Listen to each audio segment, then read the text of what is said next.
The Roman Empire during its heyday controlled the vast majority of Europe, as well as large parts of North Africa and the Near East. This was primarily achieved through their military might, marked by high-quality weapons and armor and advanced tactics. While the superiority of their military compared to others at the time is not in question, they were not perfect, nor were they immortal, and they faced many defeats in their many campaigns, with none being as great as the infamous Battle of Teutoburg Forest. But what happened in this battle, and how did the allied Germanic tribes manage to overcome and inflict a devastating defeat on arguably the world's greatest power in all human history? Those are the questions I'm going to be answering in today's video, so without further ado, let's get straight into it. Before we get into the battle itself, I feel it's important to briefly talk about the backdrop it was set against. In the centuries leading up to this infamous battle, Rome had been steadily expanding its control around much of Western Europe, speeding up drastically in the 1st century BC, most notably under the legendary Julius Caesar, who managed to conquer most of Western Europe and parts of the British Isles in the Gallic Wars during his lifetime. These conflicts were mostly against the Gauls, but also included a few early battles with various Germanic tribes. Following the death of Caesar, continental Europe was mostly neglected by Rome for the next 2 decades due to political instability in the Republic.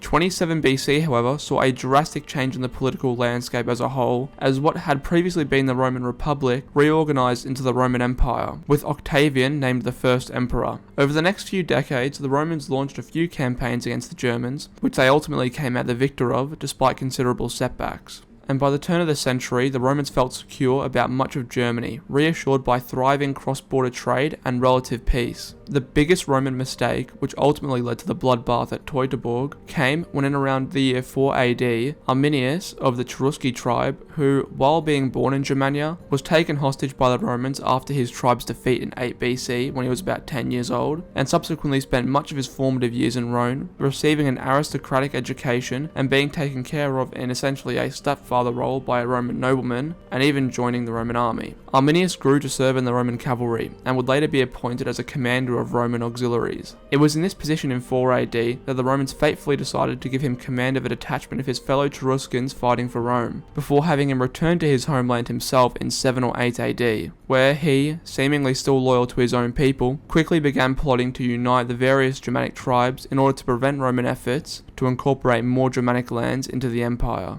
Though this proved to be a very difficult task, as the tribes were strongly independent with many traditional enemies between them. He did, however, eventually gain success, uniting the Germanic tribes against the Romans and the governor of the newly created Roman province of Germania, Varus, who at the time was completely unaware of Arminius' betrayal and considered him a trusted advisor. All in all, Arminius was able to unify about 50 Germanic tribes, using the collective outrage of Varus' tyranny, insolence, and cruelty to the conquered to unite the tribes, which collectively likely made up around 20 to 30,000 experienced warriors, though with a lack of armor or as high quality weapons as the Romans.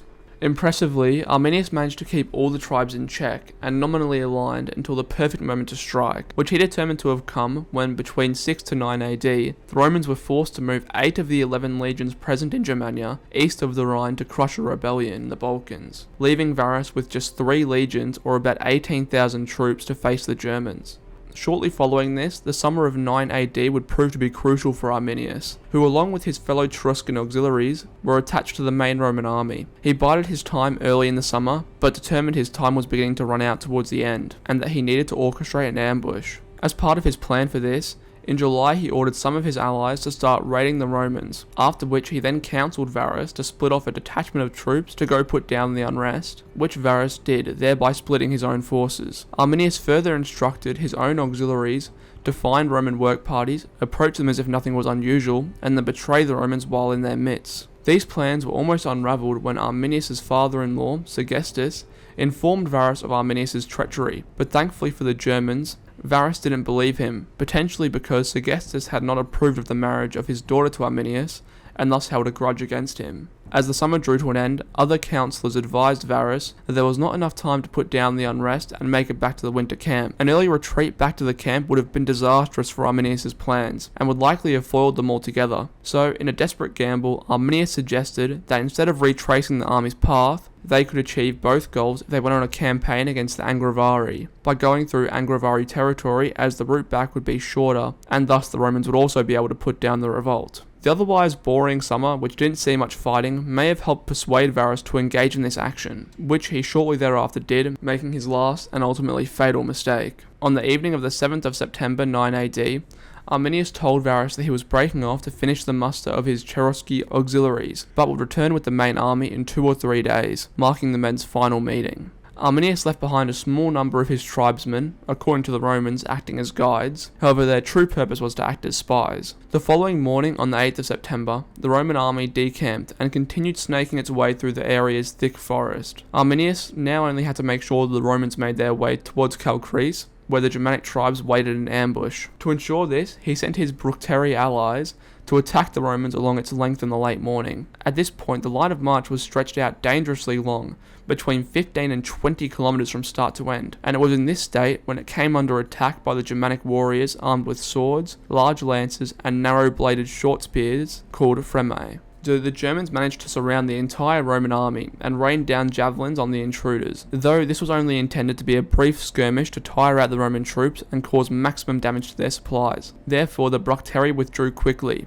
likely taking the Cherusci spies who had remained with the Romans with them. The situation deteriorated further for the Romans when a heavy rain began. Unable to advance, Varus ordered the army to make camp and called a war council. As night came, the Romans undertook a march to escape, but fell right into another trap Arminius had set at the foot of Calchreis Hill, where a sandy open strip on which the Romans could march was constructed by the hill, so there was only a gap about 100 meters between the woods and the swampland at the edge of the Great Bog. The road was further blocked by man-made obstacles such as a trench, and additionally towards the forest, an earthen wall had been built alongside the roadside, allowing the Germanic alliance to attack the Romans from cover. Realizing this, the Romans made a desperate attempt to storm the wall, but failed, with the highest ranking officer next to Varus, Legatus Nomonius Valor, abandoning his troops and riding off with the cavalry, which wouldn't prove to save his life as he was soon overtaken by the Germanic cavalry and killed shortly thereafter. The Germanic warriors then stormed the field and slaughtered the disorganized Roman forces, with a large portion of the Roman army being destroyed on this day. The remainder of Varus's shattered legions retreated to the west, probably in the direction of modern-day Osnabrück, where they camped on a nearby hill for the night. On the now 3rd day of the conflict, they moved through some open terrain into another wooded area where they were again ambushed, and suffered heavy losses, in part because the cavalry and infantry collided with each other in their efforts to coordinate attacks. Following this disastrous result, on the 4th and ultimately final day of the battle, Varus led the shattered survivors along a familiar road in the valley of the Ems. Worsening rains and a violent wind are said to have further affected the fighting capabilities of the already exhausted soldiers, who were still being pursued by the Germanic tribesmen at this point. And understanding defeat was unavoidable, Varus and many of his fellow officers